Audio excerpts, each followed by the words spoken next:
সুপ্রিয় দর্শক, আসসালামু আলাইকুম। এইমাত্র পাওয়া রাতের সর্বশেষ আপডেট সংবাদে আপনাকে জানাই স্বাগতম। শুরুতে জানাবো সংবাদ শিরোনাম। শুরুতে জানিয়ে দেব, ধাওয়া খেয়ে নদীতে ঝাঁপ, 27 ঘন্টা পর মরদেহ উদ্ধার, থাকছে বিস্তারিত। এদিকে আরও থাকছে ডাকসু ও জাকসু নির্বাচনের প্রভাব জাতীয় নির্বাচনেও পড়বে বললেন জামাতের আমির ডক্টর শফিকুর রহমান। এদিকে আরও থাকছে খুলনায় চাঁদাবাজির অভিযোগে বাড়ি থেকে নিয়ে তুলে গণপিটুনিতে নিহত বিএনপি নেতা, থাকছে বিস্তারিত। এবং সবশেষ জানিয়ে দেব, সমন্বয়ক পরিচয়ে চাঁদাবাজি গ্রেপ্তারের পর কারাগারে গেলেন 3 সমন্বয়ক। এতক্ষণ শুনছিলেন সংবাদ শিরোনাম, এবার থাকছে বিস্তারিত। পটুয়াখালীর কলাপাড়ায় আন্দরমানিক নদী থেকে নুরুল ইসলাম গাজীর মরদেহ উদ্ধার করেছে ফায়ার সার্ভিস। বিকেলে উপজেলার নদী থেকে ভাসমান অবস্থায় তার মরদেহ উদ্ধার করা হয়েছে। নিহত নুরুল ইসলাম কালাপাড়া পৌর শহরের 1 নম্বর ওয়ার্ডের বাসিন্দা। নুরুল ইসলাম মেয়ে রূপা অভিযোগ করে বলেন, আমরা 19 তারিখ আমার বাবা পৌর শহরের বাদুরতলী এলাকায় একটি অটোরিকশায় বসা ছিলেন। এ সময় তিনি হঠাৎ করে নদীতে তলিয়ে যান। এ সময় কলাপাড়া মাদকদ্রব্য নিয়ন্ত্রণ অধিদপ্তরের কর্মকর্তারা মাদকসহ অটোচালককে আটক করে বাবাকে তল্লাশি করে কোনো মাদক না পাওয়ার পরও ধাওয়া করে। এই সময় ভয়ে আমার বাবা আন্দরমানিক নদীতে ঝাঁপ দিয়ে নিখোঁজ হন। তবে অভিযানের বিষয়টি পুরোপুরি অস্বীকার করে কলাপাড়া মাদকদ্রব্য নিয়ন্ত্রণ অধিদপ্তরের ইনচার্জ শাহানুল কবির বলেন, আমরা শুধু এক ব্যক্তিকে গাঁজাসহ আটক করেছি, এর বাইরে আমাদের কোনো অভিযান হয়নি। তাদের অভিযোগের বিষয়টি আমাদের সাংবাদিকদের মাধ্যমে জানতে পেরেছি। কলাপাড়া ফায়ার সার্ভিসের ভারপ্রাপ্ত স্টেশন কর্মকর্তা আব্দুল হোসেন বলেন, নিখোঁজের পর থেকে ওই ব্যক্তিকে উদ্ধারের অভিযান শুরু হয়েছিল। পরে বিকেলে তার ভাসমান মরদেহ উদ্ধার করা হয়।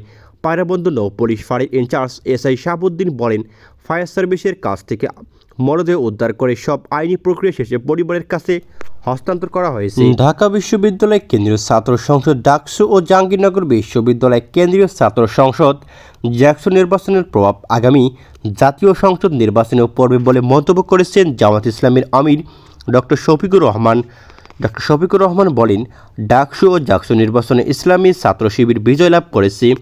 এই বিজয়ে অনেকেই অভিভূত হয়েছে। এই নির্বাচনের প্রভাব আগামী জাতীয় নির্বাচনেও পড়বে।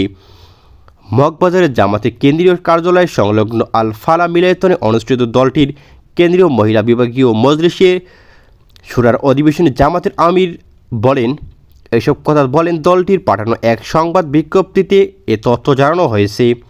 জামাতের আমির আরও বলেন, যারা আমাদের পছন্দ করে ভালোবাসেন এবং আমরা যাদের পছন্দ করি ভালোবাসি তাদের নিয়েই আমরা আগামী নির্বাচনে 300 আসন নির্বাচন করার আশা করেছি। সেই নির্বাচনে বিজয় লাভ করার লক্ষ্যে আর্থিক কোরবানি সহ সব ধরনের সাহায্য সহযোগিতার জন্য আমি সকলের প্রতি উদাত্ত আহ্বান জানাচ্ছি। জামাতের কেন্দ্রীয় মহিলা বিভাগীয় সেক্রেটারি নুরুন্নেসা সিদ্দিকীর সভাপতিত্বে দিনব্যাপী অনুষ্ঠিত অধিবেশনে রাজনৈতিক পরিস্থিতি ও জাতীয় নির্বাচন 2026 শীর্ষক বক্তব্য উপস্থাপন করেন সংগঠনের সেক্রেটারি জেনারেল মিয়া গোলাম পরওয়ার। খুলনায় চাঁদাবাজির অভিযোগে গণপিটুনিতে আলমগীর হোসেন নামের এক যুবক নিহত হয়েছেন। গতকাল বিকেলে ফুলতলা উপজেলা জামিয়া বাজারে এই ঘটনা ঘটে। নিহত আলমগীর ডুমুরিয়া উপজেলার ঢোলনা গ্রামের হায়দার আলী মোল্লার ছেলে। তার মরদেহ খুলনা মেডিকেল কলেজ মর্গে রাখা হয়েছে। আজ সকাল পর্যন্ত ঘটনার কোনো মামলা হয়নি, কাউকে আটক করাও হয়নি।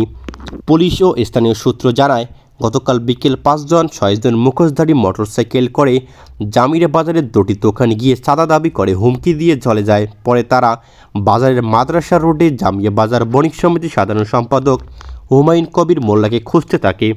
এ সময় তাকে না পেয়ে প্রাণনাশের হুমকি দিয়ে গালাগাল করে। ঘটনার সময় হুমায়ুন কবির বাজারের মাছ আড়তে অবস্থান করেছিল। খবর পেয়ে তার অনুসারীরা দোকানপাট বন্ধ করে সড়ক অবরোধ করে বিক্ষোভ শুরু করে। স্থানীয় লোকজন জানান, বিক্ষুব্ধ ওই ব্যক্তিরা বিকেলে পাশের টোলনা গ্রামের বাড়ি থেকে আলমগীরকে ধরে জামিয়া চৌরাস্তা মোড়ে নিয়ে যায় এবং গণপিটুনি দেন। খবর পেয়ে ফুলতলা থানা পুলিশ ঘটনাস্থলে যায়। এক পর্যায়ে আলমগীর কিছু বলতে শুরু করলে পুলিশের সামনেই আবার তাকে গণপিটুনি দেওয়া হয়। ফুলতলা থানার ভারপ্রাপ্ত কর্মকর্তা ওসি জেল্লাল হোসেন বলেন, আলমগীরকে বাড়ি এনে গণপিটুনি দেওয়া হয় বলে জেনেছি। অসংখ্য মানুষ তাকে মারপিট করেছে। সংবাদ পেয়ে পুলিশ ঘটনাস্থলে যায়। রক্তাক্ত অবস্থায় তাকে উদ্ধার করে খুলনা মেডিকেল কলেজ হাসপাতালে পাঠানো হয়। ওসি জেলাল হোসেন আর বলেন, ব্যবসায়ীদের অভিযোগ নিহত ব্যক্তি তাদের কাছে চাঁদা দাবি করেছিল। বিষয়টি পুলিশ তদন্ত করেছে, তবে এখনও কোনো মামলা হয়নি, কাউকেও আটক করা হয়নি। গণপিটুনিতে গেল না এমন প্রশ্নের জবাবে ওসি বলেন, আমরা কয়েকজন পুলিশ আর তারা হাজার হাজার মানুষ ঘটনা শোনার সঙ্গে সঙ্গে আমরা গিয়েছি। এর মধ্যেই ঘটনাটি ঘটে যায়। আমরা তাকে রক্তাক্ত অবস্থায় উদ্ধার করেছি। রাজশাহী বিশ্ববিদ্যালয়ে পোষ্য কোটা পুনর্বহালের প্রতিবাদে আন্দোলন, শিক্ষকদের হেনস্থার শিকার হওয়ার ঘটনার তীব্র নিন্দা ও প্রতিবাদ জানিয়েছে জাতীয়তাবাদী ছাত্রদল। তাদের অভিযোগ, শিক্ষকেরা একটি ছাত্র সংগঠনের গুপ্ত নেতাকর্মীদের দ্বারা এই ন্যাক্কারজনক হামলা ও হেনস্থার শিকার হয়েছে। এই হামলার ঘটনার রাজশাহী বিশ্ববিদ্যালয়ের কেন্দ্রীয় ছাত্র সংসদ রাষ্ট্র নির্বাচনকে বাধাগ্রস্ত করার একটি পরিকল্পিত ষড়যন্ত্র অংশ। শনিবার রাতে গণমাধ্যমে পাঠানো এক সংবাদ সম্মেলনে একথা বলেছেন ছাত্রদলের কেন্দ্রীয় সভাপতি রাকিবুল ইসলাম ও সাধারণ সম্পাদক নাসির উদ্দিন।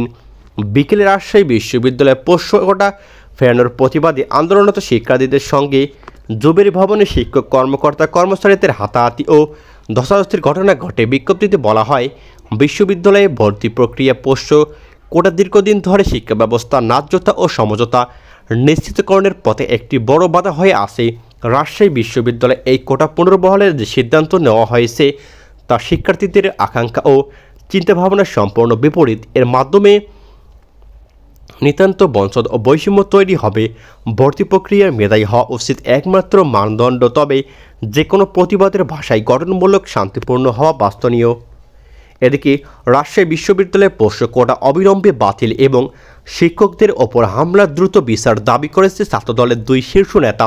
বিজ্ঞপ্তিতে তারা বলেছে, রাজশাহী বিশ্ববিদ্যালয়ের সম্মানিত শিক্ষকেরা একটি ছাত্র সংগঠনের গুপ্ত নেতা কর্মীদের দ্বারা আজ ন্যাক্কারজনক হামলা ও হেনস্থার শিকার হয়েছে। এটা রীতিমতো অন্তর্ভুক্ত আন্দোলনের নামে শিক্ষার্থীদের গায়ে এভাবে হাত তোলা ও হামলার বিষয়টি কোনোভাবেই মেনে নেওয়া যায় না। আমরা মনে করি আজকের এই হামলার ঘটনাটি রাষ্ট্র নির্বাচনকে বাধাগ্রস্ত করার একটি পরিকল্পিত ষড়যন্ত্র অংশ।